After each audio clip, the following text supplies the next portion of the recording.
वंदनीय माताओं, सुहृद भक्तवृंद, ये बड़े आनंद की बात है कि भगवान की कृपा से इस प्रवचन यात्रा के तीसरे स्टेशन में आज हम पहुँचे हैं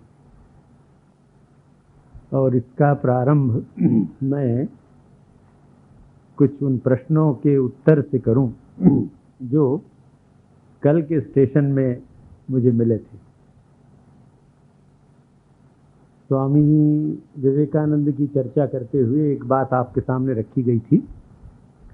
स्वामी जी ने अपने शिष्य शरद चंद्र चक्रवर्ती से कहा था कि प्रकृति के विरुद्ध विद्रोह और प्रकृति से संघर्ष, this rebel against nature, it is through conquering nature that man wins. Swami ji की ये बात। तो आजकल या बहुत से पुराने विचार भी आपको इससे मिलेंगे। सांख्य दर्शन की बात अगर लें है कहीं, तो सभी कहते हैं भाई प्रकृति से साम्य रखना चाहिए, हार्मोनाइजिंग विद नेचर। और स्वामी विवेकानंद जी ने कहा कि प्रकृति से विद्रोह करो, उसके विरुद्ध लड़ो। वस्तुतः ये समझ लेने की बात है। हो सकता है ऐसा सत्य है, कोई ऑलमोस्ट कोई 40 साल पहले की बात होगी जब पहली बार मैंने ये पढ़ा होगा, तो उस समय भी ऐसा लगता था कि भाई इसमें सत्य क्या है, ये तो उल्टी सी बात लगती है। तो आप लोगों को भी लगे तो इसमें कोई आश्चर्य नहीं, पर यदि उस पर विचार करें तो लगेगा कि आज जो कुछ है ये सब प्रकृति के विरुद्ध विद्रोह करके और उस पर विजय पाके बात की गई है, बाह्य और अंतर दोनों प्रकृति पर। अभी आप मेरी बात अनायास सुन रहे हैं। प्रकृति 100 फीट से ज्यादा मेरी बात जाने नहीं देगी। ये ध्वनि विस्तारक यंत्र बनने के पूर्व जिन्होंने बनाया उन्होंने प्रकृति से विद्रोह किया कि तुम कहती हो कि तुम 100 फीट तक सुन सकते हो, हम 10,000 फीट तक सुनाएंगे। कितनी भी जोर की आप आवाज लगाएं तो 1 किलोमीटर भी शायद न जाए। और अभी यहां बैठकर न्यूयॉर्क से ऐसी बात करते हैं जैसे आप और हम। तो ये क्या प्रकृति के प्रति समर्पण होकर किया गया या प्रकृति के विरुद्ध विद्रोह किया गया? प्रकृति कहती है कि मनुष्य या भूमि पर रहने वाला श्वास लेने वाला प्राणी 3 मिनट से अधिक पानी के भीतर जिंदा नहीं रह सकता। और 3-3 महीने हमारे वैज्ञानिक पानी के नीचे रहकर काम कर रहे हैं। तो क्या ये प्रकृति के विरुद्ध विद्रोह नहीं? इसका तात्पर्य यह है कि बाह्य प्रकृति भी अपने रहस्यों को हमसे छिपाना चाहती, छिपाए हुए। हमने बलपूर्वक उनसे रहस्य लिया। प्रकृति के नियमों को समझने के लिए वैज्ञानिकों ने दिन रात अपना परिश्रम किया, प्रकृति के प्रति विद्रोह करके, समर्पण करके नहीं। समर्पण तो था थॉमस अल्वा एडिसन का। उसने देख लिया कि फिलामेंट एक अगर जलाया जाए तो 2-4-10 मिनट में जल के समाप्त हो जाता है। और प्राकृतिक नियम है, ये फिलामेंट मिलने जो जिससे बिजली जल रही है, इसके अनुसंधान के पहले एडिसन को जो प्राकृतिक फिलामेंट मिले वो वैसे ही थे। और उसने प्रकृति से सहयोग किया, उसने प्रकृति के विरुद्ध विद्रोह किया और 10,000 एक्सपेरिमेंट किए। और जब 9,500 एक्सपेरिमेंट करने के बाद उससे पूछा गया कि भाई आखिर क्यों तुम अपना समय नष्ट कर रहे हो, तो उसने अपने मित्र से कहा कि तुम क्या कहते हो, अब मैं ये जान गया हूं कि ये 9,500 चीजें मेरे काम नहीं आएंगी। ये ज्ञान की उपलब्धि हुई और तब उसने ये फिलामेंट निकाला। तो बाह्य प्रकृति हमको बाध्य करती है कि तुम बड़ा से बड़ा ऊपर कूदने वाला शायद 8 फीट 9 फीट कूदता होगा और अब चांद में जा रहे हैं, आप महाकाश में जाकर दूसरे ग्रहों की खबर ले रहे हैं। कैसे हुआ? पृथ्वी का गुरुत्वाकर्षण तो ये कहता है कि मैं तुमको उठने नहीं दूंगी। वैज्ञानिकों ने कहा अच्छा तुम उठने नहीं दोगी। उसने रॉकेट बनाया और पृथ्वी की गुरुत्वाकर्षण शक्ति को लांघ कर चला गया। तो जब तक बाह्य प्रकृति पर भी विजय प्राप्त नहीं होगी हम प्रगति नहीं कर सकेंगे। अब रही अंतर प्रकृति की बात। अंतर प्रकृति पर विजय पाना तो जीवन की प्रथम आवश्यकता है। उसके बिना कहीं किसी प्रगति का प्रश्न ही नहीं। हम जन्म लेते हैं तब से बाह्य प्रकृति हमें मार डालना चाहती है, पर हम आंतरिक और बाह्य प्रकृति से संघर्ष करते हैं। तो अंतर प्रकृति की थोड़ी सी बात आपके सामने रखूं। अंतर प्रकृति पर क्यों विजय पानी चाहिए? बाह्य प्रकृति तो आप जानते हैं, बाहर की प्रकृति क्या है, इसके विषय में विशेष बताने की आवश्यकता नहीं। एक्सटर्नल नेचर, जो इसके नियम है, फिजिक्स में, केमिस्ट्री में सारी बातें बताई गई हैं। बाह्य प्रकृति क्या है? तो केवल बाह्य प्रकृति सर्वस्व नहीं। हमें ठंड लगती है, ठंड लगती है तो हम स्वेटर पहन लेते हैं, प्रकृति निरस्त हो जाती। पर कुछ ऐसे लोग हैं, कुछ ऐसे योगी हुए हैं। एक बार वहाँ गंगोत्री में मैंने कृष्णाश्रम जी महाराज, संभवतः उनका नाम तुमको दिखा था, एकदम बर्फ में बिल्कुल खुले रहते थे, अवधूत थे, नागा सन्यासी थे, जहाँ -20 टेम्परेचर होगा। तो कैसे उन्होंने इस बाह्य प्रकृति को जीता? आंतरिक प्रकृति पर विजय पाकर, तितिक्षा के अभ्यास के द्वारा। अब देखिए, आंतरिक प्रकृति पर जहां जहां हमने विजय प्राप्त नहीं की है, वहीं पर कांटे चुभ रहे हैं, गड़ रहे हैं। ये ग्रंथियां क्या है? कॉम्प्लेक्सिस, आधुनिक भाषा में जिसको कहते हैं, ये कॉम्प्लेक्सिस क्या है? ये ग्रंथियां, मानसिक ग्रंथियां, कुंठाएं या कॉम्प्लेक्स वही है कि हम अपनी आंतरिक प्रकृति को जीतने में असमर्थ हैं, और इसलिए उसने गांठें बांध कर रख दी। और ये गांठें ऐसी तेज बनी हुई हैं, 10 साल पहले किसी ने कोई बात कह दी और 10 साल बाद भी उसकी सूरत दिखी या प्रसंग आया तो एकदम याद आ गई कि अच्छा, उसने मुझे ऐसा कहा था, मैं उसको देख लूंगा। ये कहां से बात हुई? इसलिए हुई कि मेरे मन पर मेरा अधिकार नहीं है, मेरी आंतरिक प्रकृति को मैंने जीता नहीं है। भिक्षा के लिए निकले तथागत बुद्ध, भिक्षाटन करते करते एक जगह पहुंचे। एक ब्राह्मण था, उसने बहुत गालियां दी भगवान बुद्ध को, बड़ी निंदा की, उनके अपशब्द कहे। शांत भाव से भगवान सुनते रहे, बुद्ध सुनते रहे। और जब समाप्त हो गया तो नम्रता से कहा कि महाशय और कुछ कहना है क्या? तो उसके गालियों का शब्दकोश तो समाप्त हो चुका था। कहा और क्या कहना है मूर्ख? तो भगवान बुद्ध ने कहा, फिर मेरा एक निवेदन है। बोल, क्या बोलना चाहता है? मैं कहना ये चाहता हूं कि आप मुझे भिक्षा दें, और यदि मैं वह भिक्षा ग्रहण न करूं तो वो भिक्षा किसके, उसकी भिक्षा की सामग्री किसके पास रहेगी? कहता, इतना मूर्ख, इतना भी नहीं समझता। अरे अगर मुझसे तो भिक्षा ग्रहण न करे तो सामग्री मेरे पास ही रह जाएगी। तो भगवान बुद्ध ने नमस्कार करके कहा कि आपने मुझे जो एक गाली रूपी भिक्षा दी, मैं उसे स्वीकार नहीं करता हूं। ये क्यों कह सके? इसलिए कि तथागत ने आंतरिक प्रकृति के विरुद्ध विद्रोह किया, जो उनके चचेरे भाई देवदत्त न कर सके। अगर देवदत्त को उस ब्राह्मण ने कहा होता तो देवदत्त उसका सिर काट लेता। मैं राजकुमार हूं, मुझ में इतनी शक्ति, मेरा ऐसा अपमान करता है। तो आंतरिक प्रकृति की दासता, उससे समन्वय क्या जीवन को आगे बढ़ा सकता है? कभी नहीं बढ़ा सकता है। किसके मन में लोभ नहीं, किसके मन में क्रोध नहीं, षड्रिपु किसके मन में नहीं, और सब प्रबल है। तो क्या करते हैं आप और हम उनको जीतते हैं।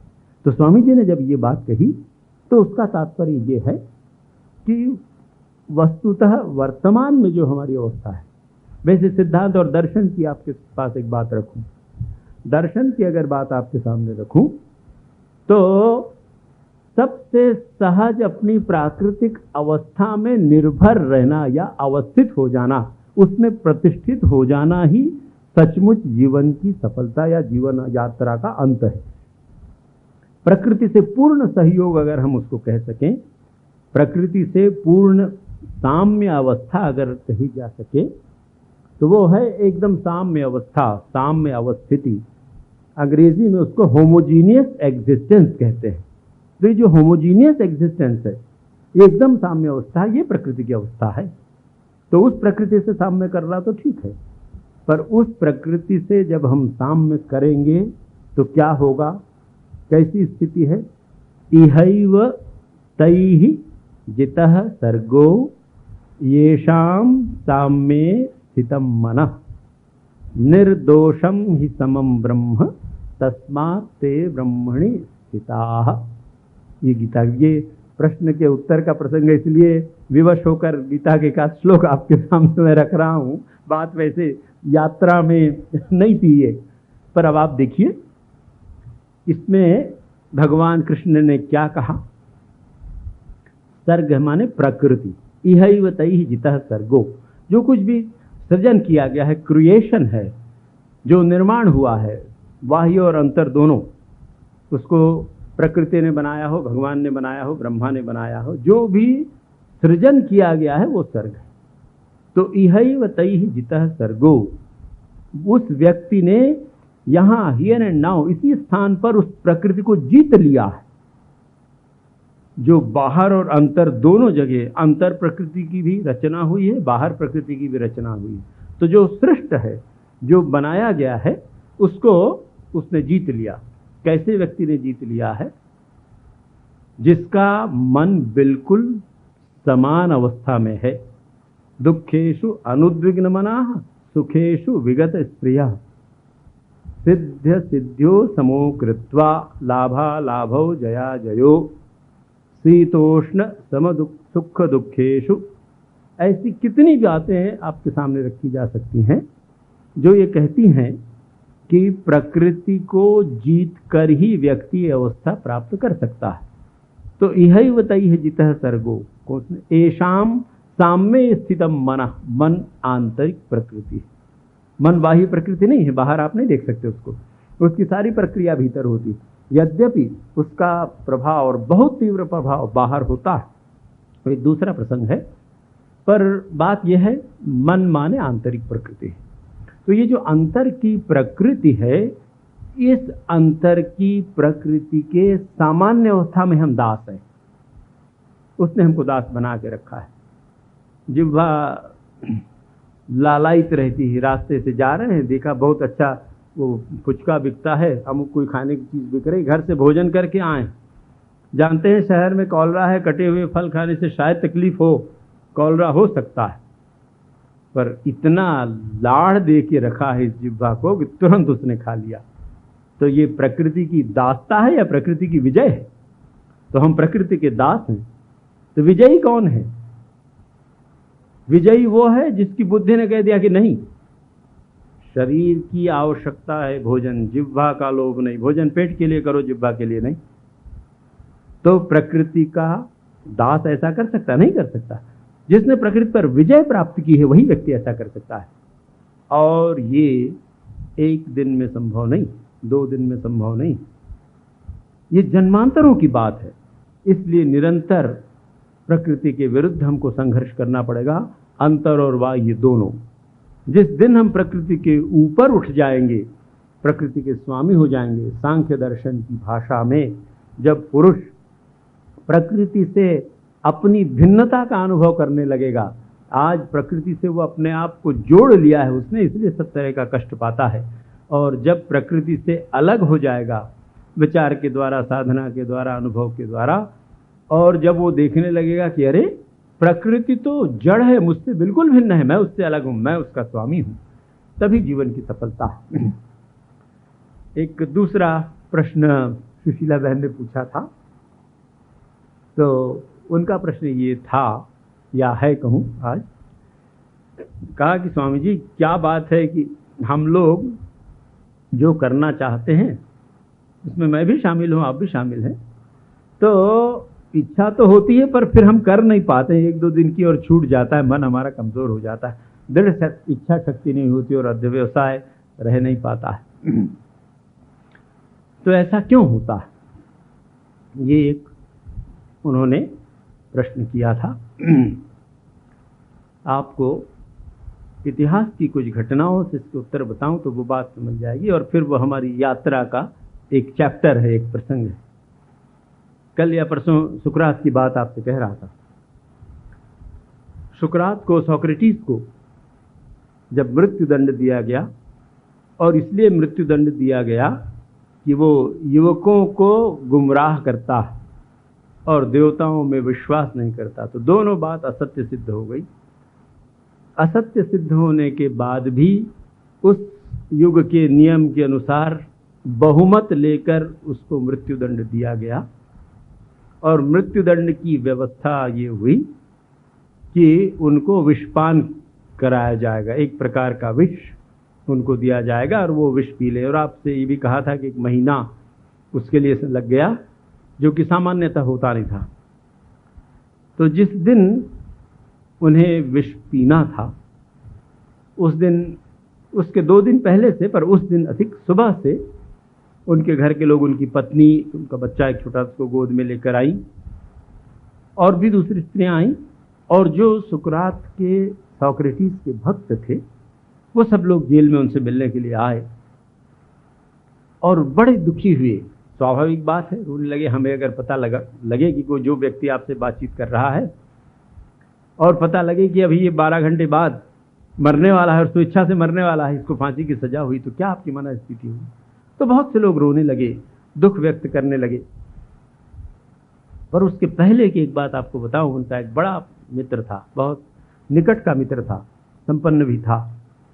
उसने सोक्रेटिस को कहा कि देखो, 3 दिन बाद तुम्हें मृत्युदंड मिलने वाला है। आज हमारे पास ये अवसर है कि हम इस जेल से भाग सकते हैं और तुम्हें एक सुरक्षित स्थान में ले जा सकते हैं। एथेंस के बाहर बहुत से ऐसे उस ग्रीक के देश हैं, राष्ट्र हैं, कि जो तुमको बहुत आदरपूर्वक रखना चाहते हैं, बड़ा सम्मान करेंगे, तुम्हारे जैसा अद्वितीय मनीषी विद्वान, और उनको बहुत से तर्क देकर समझाता रहता है। सोक्रेटिस की परंपरा ये थी, उन्होंने लिखा नहीं है कुछ, ये आपको शायद आश्चर्य होगा जानकर, उनके सारे वार्तालाप उनके शिष्य प्लेटो ने लिखा। तो उनका ये स्वभाव था कि वो बातचीत किया करते थे, सड़क में, गली में, कूचे में, जहां भी जाएं लोगों से वार्तालाप करते थे, विशेषकर युवकों से, और वार्तालाप के द्वारा उनके भीतर जो ज्ञान है उसको जगा देने का प्रयत्न करते थे कि देखो तुम्हारे भीतर ये ज्ञान है। इस प्रकार वार्तालाप के प्रसंग में हजारों लोगों से उन्होंने बातचीत की थी, और उनको उनकी गलतियां दिखाकर क्या उचित है, क्या ज्ञान है, ये बताया करते थे।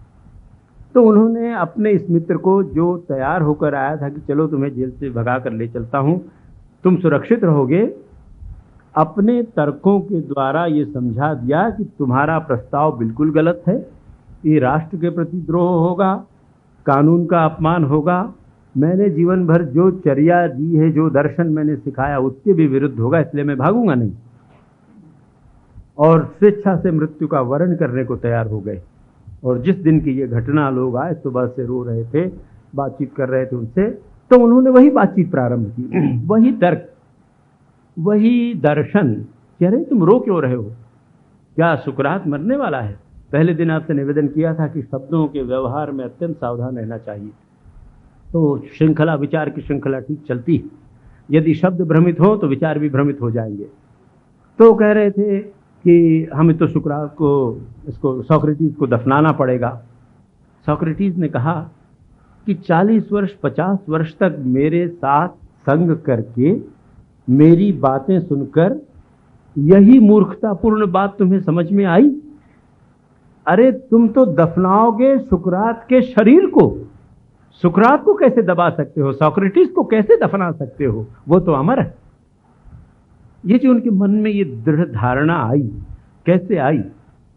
छोटे थे सोक्रेटिस, कोई 7 वर्ष की अवस्था के, तब से उनको इस प्रकार का चिंतन मनन की आदत लगी, और उस समय उन्होंने जो कुछ वहाँ का दर्शन था पढ़ा, और जीवन भर ये प्रयत्न करते रहे। तो उनके बात समझ में आई, और इस प्रकार की चर्चा होती रही। और चर्चा होते होते नियम ये था कि संध्या समय विषपान कराया जाएगा, और विषपान कराने के बाद वो जो विष था उसका प्रभाव ऐसा था, विषपान करने के बाद जेल का अधिकारी कहता था कि आप थोड़ी देर चलते रहिए, और आपके पैर जब भारी हों तो आप लेट जाइए, आप समझ जाइए विष का आप पर प्रभाव हो रहा है। तो विषपान का जब समय आया, उसके थोड़ी देर पहले तक वो चर्चा कर रहे थे, हंस के अपने मित्रों से कहते हैं कि देखो, सुकरात के मृत शरीर को घर की महिलाओं को नहलाना न पड़े, इसलिए मैं नहा के आ जाता हूं। हंसते हुए गए और स्नान कर लिया। स्नान करके आए, और स्नान करके आने के बाद थोड़ी देर थी अभी संध्या होने में, तो भी जेलर से कहा, अपने मित्र से कहा जेलर को बुलाओ, और जेलर से कहा कि भाई विष तैयार है। जेलर ने कहा हाँ तैयार है, तो ले आओ। तो कहा आप थोड़ी और प्रतीक्षा कर सकते हैं। सुकरात ने कहा प्रतीक्षा की क्या आवश्यकता है, और अपने हाथ में उन्होंने प्याला लिया, और जिस आनंद से हम शरबत पीते हैं उस तरह वो विष को पी गए। थोड़ी देर चलते रहे, फिर पैर भारी हुआ, लेट गए। और जब उस कारागार के अधिकारी ने बताया कि आप पर विष का प्रभाव हो रहा है, आप और कुछ क्षणों के मेहमान हैं, तो वो जो साथ के लोग थे बहुत रोने लगे विष प्याला पीते ही। तो उसमें उनका जो निकट मित्र था, जो बहुत अपना मित्र समझता था, जो उनको जेल से जाने को कहा करता था, तो उससे उन्होंने कहा कि भाई क्यों रो रहे हो। और फिर कहा कि उसने कहा अच्छा मैं आपके लिए क्या कर सकता हूँ। उसने कहा कि भाई एक काम करना, एक व्यक्ति का मैं एक मुर्गा चाहता हूँ, उसका ऋणी हूँ, वो मुर्गा उसे वापस कर देना। ये मृत्यु के समय सब ऋण से उऋण होने की बात कैसे आई? ये दृष्टा जिसने अपने हृदय का रक्त देकर जेरूसलम और उसके आसपास के लोगों को जानवर से आदमी बनाया, ऐसे लोग जो अंधों की तरह शासन करते थे तलवार के बल पर, उन्हें दया सिखाई। उन लोगों ने 30 साल के युवा मसीह को खीले ठोंक कर सूली पर टांग दिया, और उसने प्रार्थना क्या की कि प्रभु इन्हें क्षमा कर देना, क्योंकि ये जानते नहीं है कि ये क्या कर रहे हैं। तो क्या ये प्रकृति का दास होकर किया जा सकता है? क्या ये अपनी इच्छा शक्ति को बिना दृढ़ किए किया जा सकता है? नहीं किया जा सकता। किंतु प्रश्न यह है कि ऐसी इच्छा शक्ति आए कैसे? ये इच्छा शक्ति आती है, उसका एक ही सूत्र है, और वो सूत्र है सावधान रहना।